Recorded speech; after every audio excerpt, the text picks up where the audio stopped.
tenore kod weche gi duto.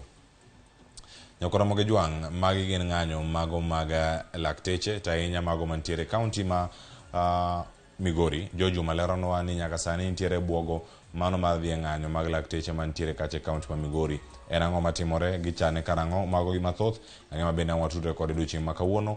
Okonwa ne ni gin gik mage moluwo kotenore kod ng'anyo ma kamago mag lakteche kaunti ma Migori. Gichano chake karang'o, to bende kata ka gichiwo kata ka gibuogo dhi ng'anyo, gibuoge kinde marom nade, ndalo 14 mabiro koso dhi bedo gi kinde mage. Warito mondo miyangu gichak twak kod jofwambo kendo ang' wakelni weche go bende achiel kachiel e Ramogi TV, weche manyien mag migago kagi kacha duol kod mano mar oimore. Nyakoro moge jwang' weche thoth ahinya moge kod odiochieng' ma kawuono, kata kamano mane mankelwa e giko mar chal mar fwambo. Okiny ma kawuono kosekalo 19 kama bende ang' wakelo ni twak makoro wadonjo go sani gi welo ma bende wadhi bedo go kachiel ka koro wanono kendo wakoni ane nyaka sani gin gik mage ma